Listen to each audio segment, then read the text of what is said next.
So it was after a Good Friday worship service that the child asked, did Jesus have to die on the cross? Was that the only way there was to save us? Now, there are adult versions of that question too. Why couldn't God just forgive us rather than have Jesus pay such a high price? Isn't God just another one of those vengeful, primitive gods who needs a human sacrifice to be appeased? Related to that, God saved Isaac from being sacrificed by his father Abraham. Why then did God sacrifice his innocent son Jesus? When Jesus so intensely suffered and died such an agonizing death, was God just being an abusive parent? Or from Charles Wesley, the great hymn writer, who is John's younger brother, he writes, "'Tis mystery all, the immortal dies. Who can explore his strange design?" Tough questions, good questions all. The questions aren't out of order either, because the first person to ask was Jesus himself when he was hanging on Calvary's cross and asked, my God, why have you forsaken me?"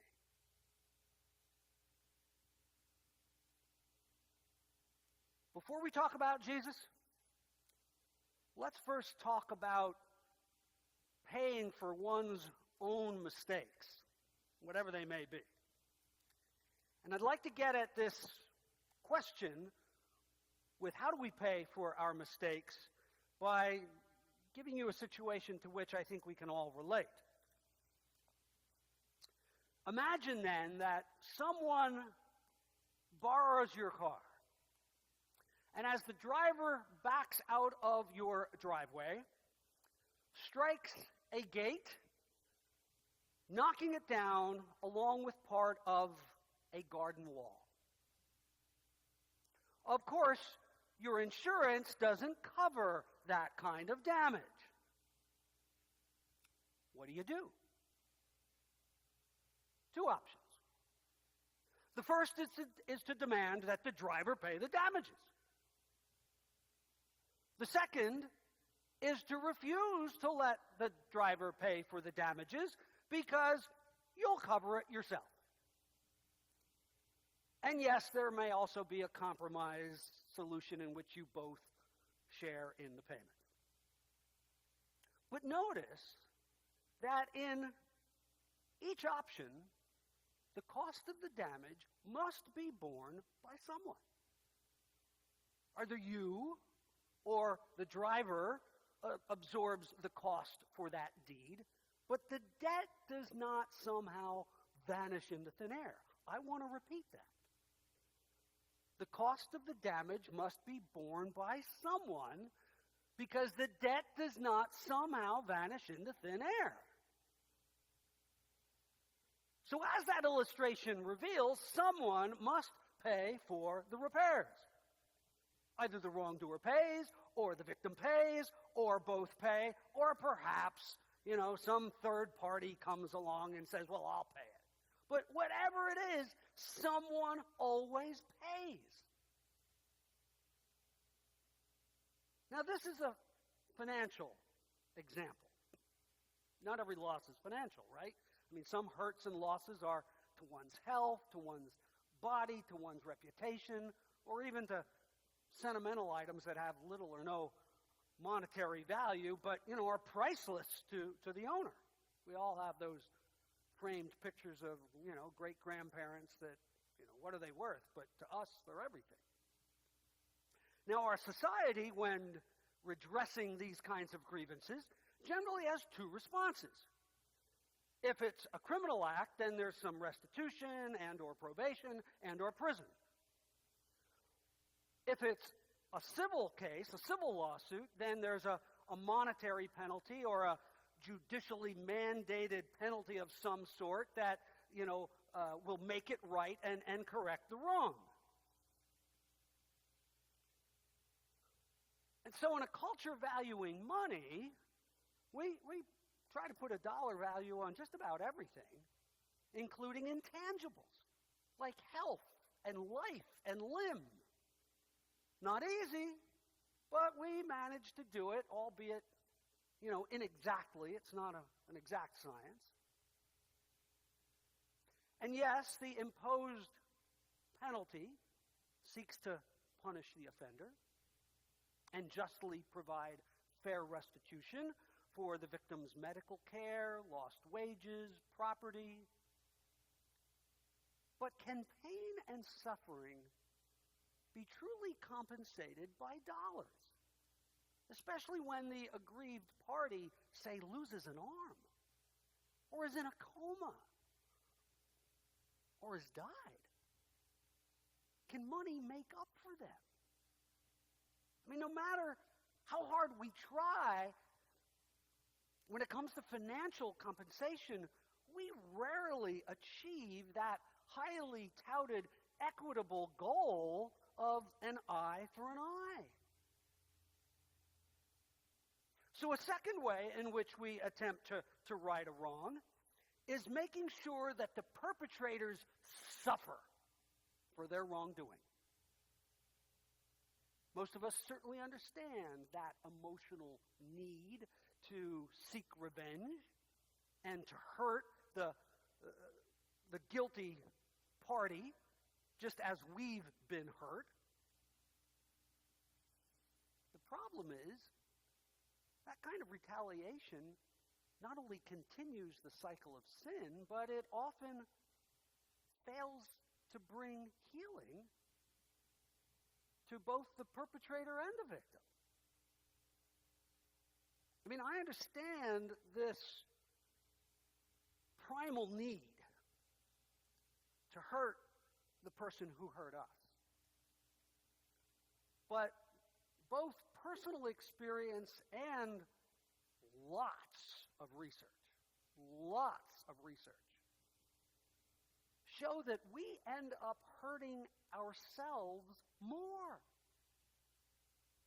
and for a longer period of time when we seek retribution or revenge.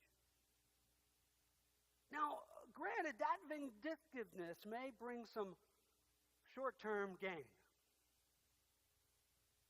but it also brings long-term loss, damaging our character, our spirit, our health, and the list goes on. So, what do we have? Recoup the dollars, inflict vengeful suffering, and there's a third option. Forgive.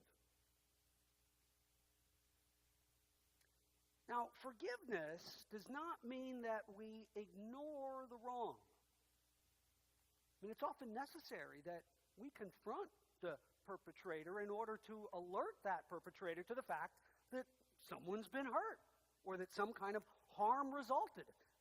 Because they may not know, right? They may not know what they've done. We may also confront them to bring about reconciliation. And we may confront the person in order to prevent the problem from happening again or hurting someone else. But whatever the reason, forgiveness doesn't just walk away and ignore the wrong. Forgiveness deals with it head on. Forgiveness does refuse, however, to make the wrongdoer suffer and pay for the damages that he or she caused us. Which is to say that forgiveness then can bring an agony all its own to the forgiver. I mean, try forgiving someone. It may take time, depending upon the severity of the sin, of the hurt. It's hard to do this. And that's why oftentimes we don't forgive. Because it is hard. And forgiveness actually takes more courage than retribution does. Really. We voluntarily take on a form of suffering when we forgive. I mean, it's truly like Christ. This means that we not only suffer the original injury, but when we forgive, we now assume a new injury of sorts. I mean, stay with me on this. We now assume the hurt that comes from not inflicting further hurt. It hurts to not hurt someone when we really want to hurt them. That brings a hurt all its own. Let me say more. When forgiving, you not only endure the original loss, but also forego the consolation of inflicting the same upon the perpetrator. You, as the forgiver, are absorbing that debt, taking the cost of it completely on yourself instead of taking it out on the other person and making him or her pay. And it just kills you, figuratively speaking, to do this. It's a hurt that is kind of like a death. And that's the whole point. Forgiveness is not easy, but it is Christ-like.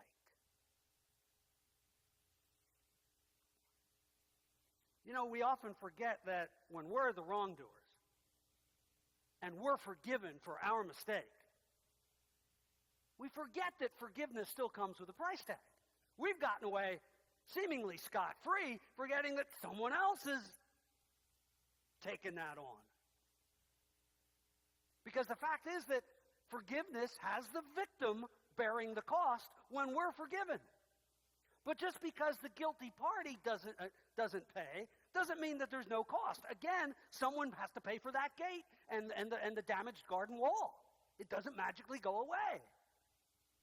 The point is, there's no free ride.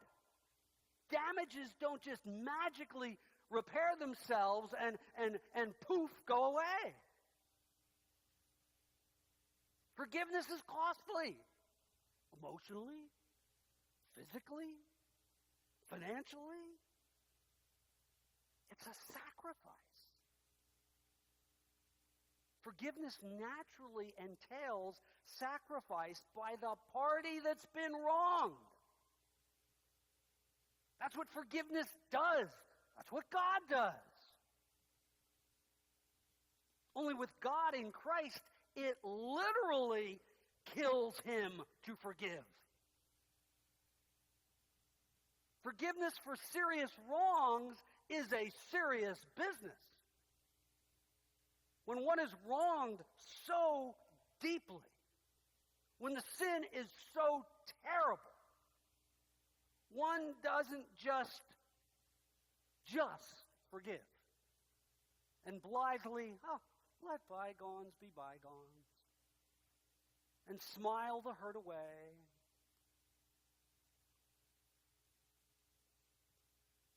"13 years ago this summer, my aunt and uncle awakened to a house fire across the street from their home in Fredericksburg, Virginia. One house was fully involved. Imagine waking up to this. But it quickly spread to the other 4 townhomes attached to it. By the time the fire department arrived, it was just one massive, scary conflagration. I can still hear my aunt's voice a few hours later when she called me to tell me. The first two firefighters alighted from the pumper, grabbed a small hose, and began squirting water. Such a tiny stream had absolutely no effect on that raging inferno. It wasn't until an aerial ladder truck arrived, raised its ladder, set up its deluge gun, and flowed massive quantities of water that the fire was actually darkened. I mean, firefighters know that big fire requires big water. Similarly, and this is where I'm going to get theological on you, big evil requires big love. Big fire, big water, big evil, big love. And so to address the worst evils requires the best and the most amazing kind of grace. A huge sin that offends God proportionally requires a huge response.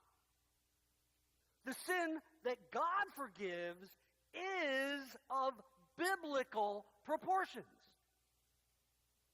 And that's because the sin that we're talking about is not only your sin and my sin and everyone else's sin, but the hugest sins of the hugest sinners since the beginning of time and now and forever into the future. It's a sin that big. No wonder the proportional response to that sin, the cost for that huge evil sin, must be borne by someone equally exceptional at the other extreme, at the good extreme, someone pure and perfect, the magnitude of whose huge sacrifice entails suffering the most terrible, agonizing execution, crucifixion. Big, horrible sin requires a big, loving response. Not only as a counterbalance, but to actually outweigh, overwhelm, and overcome the sin. A big bad must be countered by a big good. Big evil needs big love.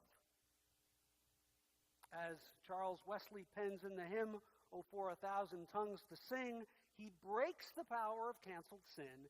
He sets the prisoner free. His blood can make the foulest clean. His blood availed for me and you and all of humankind. An evil so big, then, necessitates God's response. You and I, we humans, cannot address that level of sin. And being that we're the sinners who caused the problem and ruined God's good creation in the first place, we perpetrators cannot be our own forgivers, can we? We can't forgive the hurt that we caused someone else. That someone else must do the forgiving. And the sacrifice then must be of a magnitude that only God can provide. And God does provide. God provides himself. Now, yes, we say, God's Son Jesus died, but in our Trinitarian theology, we know that Jesus is God.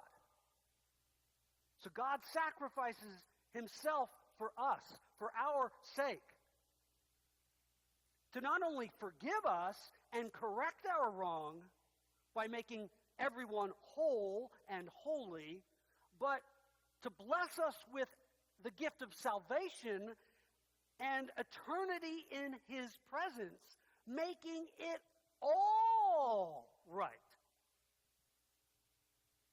forevermore.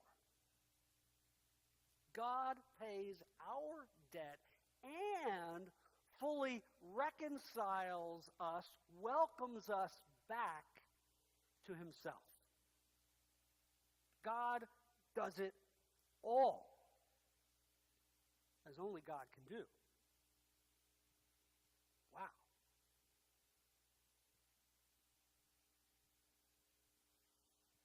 Centuries before Jesus was born, the prophet Isaiah said this in his 53rd chapter, Isaiah 53.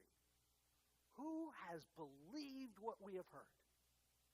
Surely he has borne our infirmities and carried our sorrows. Yet we considered him stricken, struck down by God, and afflicted. But he was wounded for our wrongdoings, crushed for our sins. The punishment that brought us peace was upon him, and by his wounds we are healed. We all like sheep have gone astray.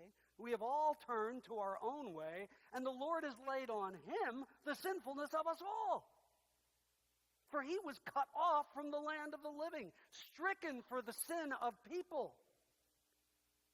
Yet it was the will of God to crush him and cause him to suffer. For he bore the sin of many and made intercession for the sinners. You see, God not only gave up the glories of heaven to be one of us and join us on earth. I mean, that's amazing in itself. But joined us in a fully human way. A way in which God hurt and suffered. No other God does this. No other God does this.